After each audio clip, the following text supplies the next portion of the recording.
예수님의 비유에 대해서 말씀을 나누고 있습니다. 오늘은 반석 위에 집을 지은 지혜로운 건축자와 또 모래 위에 지은 어리석은 건축자의 비유에 대해서 말씀을 나누도록 하겠습니다. 마태복음 7장 24절부터 27절의 말씀입니다. 그러므로 누구든지 나의 이 말을 듣고 행하는 자는 그 집을 반석 위에 지은 지혜로운 사람 같으리니 비가 내리고 창수가 나고 바람이 불어 그 집에 부딪히되 무너지지 아니하나니 이는 주추를 반석 위에 놓은 까닭이요 나의 이 말을 듣고 행하지 아니하는 자는 그 집을 모래 위에 지은 어리석은 사람 같으리니 비가 내리고 창수가 나고 바람이 불어 그 집에 부딪힘에 무너져 그 무너짐이 심하니라. 아멘. 이 비유는 마태복음과 누가복음 두 군데에 다 기록된 비유의 말씀입니다. 마태복음에서는 5장부터 팔복의 말씀을 시작으로 유명한 산상수훈의 말씀이 기록되어져 있습니다. 이 비유는 이 산상수훈의 말씀을 다 마친 7장의 마지막에 이 비유를 끝으로 산상수훈의 말씀이 마쳐지게 되는 것이죠. 그러니까 산상수훈의 결말과도 같은 그런 말씀입니다. 이 비유가 기록된 누가복음 6장에서도 산상수훈과 동일한 비슷한 말씀들을 많이 예수님이 말씀해 주신 이후에 이 말씀을 기록을 했습니다. 그러니까 마태복음이나 누가복음 모두 동일하게 이 비유의 말씀을 하시기 바로 전에 이 말씀을 하신 건데요. 마태복음 7장 21절부터 23절에는 이런 말씀이 나옵니다. 나더러 주여 주여 하는 자마다 다 천국에 들어갈 것이 아니요 다만 하늘에 계신 내 아버지의 뜻대로 행하는 자라야 들어가리라. 그날에 많은 사람이 나더러 이르되 주여 주여 우리가 주의 이름으로 선지자 노릇하며 주의 이름으로 귀신을 쫓아내며 주의 이름으로 많은 권능을 행하지 아니하였나이까 하리니 그때에 내가 그들에게 밝히 말하되 내가 너희를 도무지 알지 못하니 불법을 행하는 자들아 내게서 떠나가라 하리라. 그러니까 이 말씀은요, 입으로는 주여 주여 하면서도 귀신을 쫓아내고 그리고 권능을 행하고 있다 할지라도 실제로 주님의 말씀을 행하지 않는 자는 주님이 원치 않으신다는 그런 말씀입니다. 그러니까 누가는 이 말씀을 이렇게 기록하고 있죠. 누가복음 6장 46절과 47절에는 너희는 나를 불러 주여 주여 하면서도 어찌하여 내가 말하는 것을 행하지 아니하느냐. 내게 나와 내 말을 듣고 행하는 자마다 누구와 같은 것을 너희에게 보이리라. 그러니까 누구와 같은 것을 너희에게 보이리라고 말씀하셨는데 누구와 같은 것인가요? 그것을 이제 이야기하는 거죠. 그리고 이 비유를 말씀해 주신 겁니다. 그러니까 주님의 말을 듣고 행하는 사람은 기초가 튼튼하게 잘 지은 집과 같고 듣고 행하지 않는 사람은 기초 없이 맨 땅 위에 맨 흙 위에 집을 지은 사람과 같다라고 말씀하신 겁니다. 그러니까 이 마태복음에서는 산상수훈의 말씀을 해주신 이후에 또 누가복음에서는 그와 비슷한 말씀을 해주신 이후에 예수님이 가르쳐 주신 그 말씀 그대로 잘 지켜 행하는 자, 곧 순종하는 자와 하지 않는 자의 특성을 부연 설명한 겁니다. 그러니까 잘 지은 집이냐, 제대로 짓지 아니한 집이냐, 반석 위에 튼튼하게 지어진 집이냐, 아니면 외형적으로는 튼튼하게 지어진 것처럼 보이지만 실제로는 기초가 없어서 모래 위에 지은 집처럼 부서지고 마는, 무너지고 마는 그런 집이냐, 이걸 우리에게 가르쳐 주는 겁니다. 이 비유의 말씀 그대로 해석해 보면 순종하는 자는 반석 위에 건축한 지혜로운 건축가이고 반대로 이 말씀을 듣고 행하지 않는 자는 모래 위에 지은 어리석은 건축가와 같다라는 겁니다. 그러니까 순종한다는 것은 반석 위에 건축이 되어서 든든하게 세워져 있다는 것을 말합니다. 하지만 우리가 여기서 알아야 할 것은 순종한다고 해서 비바람이 없다는 것은 아닙니다. 순종해서 말씀을 행하는 것은 반석 위에 건축된 것과 같지만 비가 내리고 홍수가 날 정도로 큰 어려움을 당하고 바람이 불어서 그 집에 부딪힌다 하더라도 무너지지 않는다는 것을 우리에게 가르쳐 주죠. 하나님 말씀을 믿고 순종하면 그 말씀을 지켜 행한다면 쉽게 흔들리거나 쉽게 무너지지 않는다는 겁니다. 그러나 하나님 말씀을 듣고도 행하지 않는 사람은 비바람이 몰아치면 쉽게 무너질 수 있다는 사실을 우리에게 가르쳐 줍니다. 왜냐하면 그만큼 뿌리 깊은 내면적 신앙이 자리 잡아서 견고한 신앙인의 모습을 가져야 무너지지 않는데, 그렇지 않는 그런 모습을 가진 사람들은 한순간에 무너질 수 있다는 겁니다. 이 비유를 통해서 강조하는 바는 주님을 믿는 자는 어떤 상황에 처해도 또 어떤 유혹이 있다 할지라도 주님의 말씀, 율법, 계명을 지킨다는 것이고, 반면에 주님을 믿는다고 하지만 실제로는 주님의 말씀을 실천하지 않아서 행하지 않는 사람은 그 믿음이 견고하지 못해서 쉽게 흔들리고 무너지고 만다는 겁니다. 그러니까 산상수훈의 말씀을 시작할 때는 팔복에 대해서 말씀을 해주신 이후에 이런 말씀들이 쭉 나옵니다. 살인하지 말라고 하셨고, 또 간음에 대해서 계명을 말씀해 주셨고, 이혼에 대한 계명, 또 복수하지 말라, 구제하는 일에 힘써라, 그리고 두 주인을 섬기지 말고 하늘의 보물을 쌓아두라는 그런 말씀도 하셨습니다. 그리고 무엇을 입을까, 무엇을 먹을까 걱정하지 말라, 염려하지 말라고 그런 말씀을 일일이 상세하게 다 설명하신 이후에 지금까지 이렇게 가르쳐 주신 이 말씀을 따라 행한다는 것은 너무너무 이 세상 가운데서는 인간적인 욕심과 인간적인 유혹들이 많기 때문에 힘들다는 것을 우리에게 가르쳐 줍니다. 그래서 이거는 좁은 문으로 지나가는 것과 똑같다. 좁은 문으로 들어가는 것과 같겠지만 주님은 우리에게 그 좁은 문으로 들어가라고 권고하셨습니다. 그리고 거짓 선지자들에게 경고하시면서 굳이 그렇게 좁은 문으로 갈 필요 없다. 또 어떤 사람들은 세상 가운데서 종말이 그렇게 쉽게 오지 않는다라고도 얘기하고, 또 어떤 사람들은 너희가 가지고 싶은 대로 무조건 다 세상 가운데 취하고 싶은 것들을 다 취해라. 거짓 선지자들은 다 그렇게 얘기합니다. 세상에서 평안만을 강조하죠. 그러나 진정한 평안은 예수님 안에 있습니다.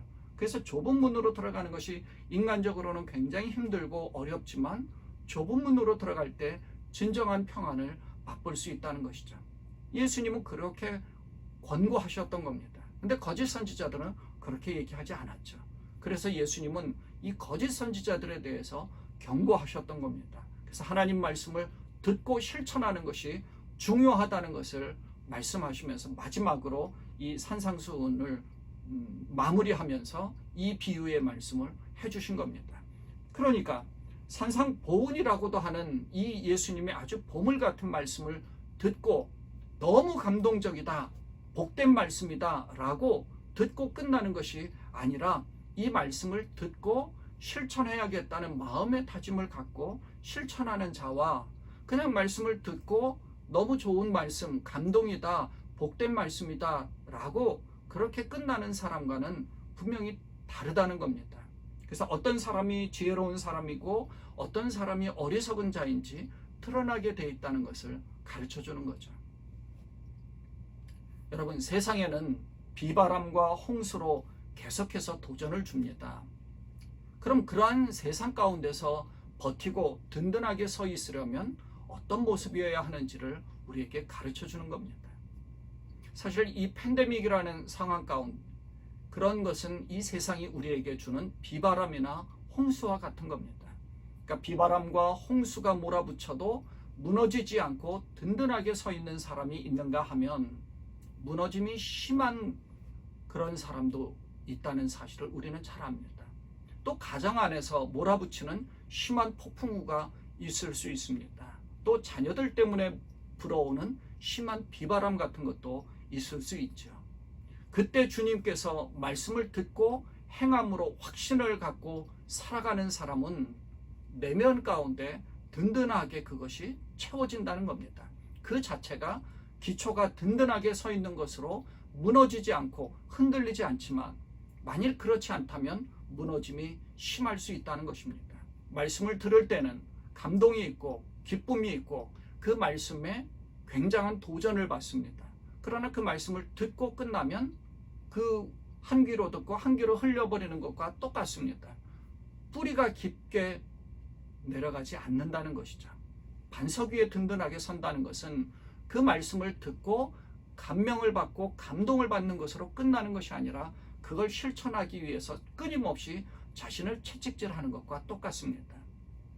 산상수훈이라는 것은 예수님의 말씀을 듣고 행하는 자가 잘 견디고 버틸 수 있다는 것을 우리에게 가르쳐 주는데, 그 이유는 이 예수님의 말씀을 듣고 행할 때에 행위뿐 아니라 내면의 변화를 다루어서 율법을 지키도록 해서 외식적인 그냥 외형적인 신앙생활, 단순한 종교생활이 아니라 하나님을 의지하는 참신앙을 온전하게 가질 수 있도록 해주기 때문입니다. 그래서 예수님 말씀을 지킨다는 것은 하나님 사랑하는 것과 이웃을 사랑하는 것과 똑같습니다. 그걸 다 실천하는 것이죠. 하나님을 사랑하고 이웃을 사랑하는 것이야말로 참된 신앙인의 모습이고 십자가 정신이기 때문에 그렇습니다. 실천하지 않는 자는 하나님 사랑과 이웃 사랑이 말로만 그냥 사랑한다는 것으로 끝나기 때문입니다. 이 비유가 마태복음이나 누가복음에서 기록할 정도로 초대교회 때는 이 믿음을 가진 것만으로 끝나는 것이 아니라 이처럼 행함을 강조하는 말씀들이 많이 나옵니다. 적어도 복음서에 2번 이상 기록이 되었다는 것은 그만큼 모든 사람들로부터 감동을 받고 도전을 받아서 깊은 영적인 각성이 있기 때문에 그런 것입니다. 마태도 그렇고 누가도 그렇습니다. 초대교회 때는 그처럼 행함 있는 믿음에 대한 그런 말씀을 많이 강조한 거죠. 야고보서 1장 22절에 보면 너희는 말씀을 행하는 자가 되고 듣기만 하여 자신을 속이는 자가 되지 말라, 이런 말씀이 나오고요. 또 요한도 마찬가지입니다. 요한복음 13장 17절에 보면 너희가 이것을 알고 행하면 복이 있으리라. 누가복음 11장 28절에서는 예수께서 이르시되 오히려 하나님의 말씀을 듣고 지키는 자가 복이 있느니라 하시니라, 이 말씀을 해주신 겁니다. 마태복음을 기록한 마태나 누가복음을 기록한 누가나 당시의 교회 안에서는 이 두 종류의 사람들, 곧 말씀을 듣고 행하는 사람과 말씀을 듣기만 하고 행하지 않는 자를, 이 두 가지 종류의 건축가, 곧 튼튼한 기초 위에 집을 지은 그런 사람과 튼튼하지 못한 기초 위에 집을 짓는 사람으로 비교를 했는데, 이 문맥과 비유의 요점은 마태나 누가는 거의 비슷합니다. 하지만 약간의 차이가 있는데요. 다만 마태는 건축을 반석 위에 했느냐 모래 위에 했느냐의 건축 장소가 대조되고 있습니다. 반면에 누가는 이 주추를 반석 위에 놓았느냐 아니면 그 주추 없이 흙 위에다 집을 지었느냐라는 것으로 대조됩니다. 또 마태는 이 두 건축자를 비교하면서 반석 위에 지은 지혜로운 사람과 모래 위에 지은 어리석은 사람으로 표현했는데, 누가복음에는 그런 비유, 그런 용어들은 나오지 않습니다. 지혜로운 사람이나 어리석은 사람이란 그런 표현은 나오지 않죠. 아마도 이제 마태가 그런 표현을 좀 즐겨 하는 것으로 생각됩니다. 그래서 열처녀 비유에서도 5은 미련하고 5은 슬기 있는 자, 그렇게 표현하기도 했죠. 그런 비교를 하면서 좀 더 든든하게 하나님을 믿는 자, 예수님을 따르는 자가 어떤 모습인가, 그리고 어떤 사람들이 더 지혜로운 사람인가를 우리에게 가르쳐 준 겁니다.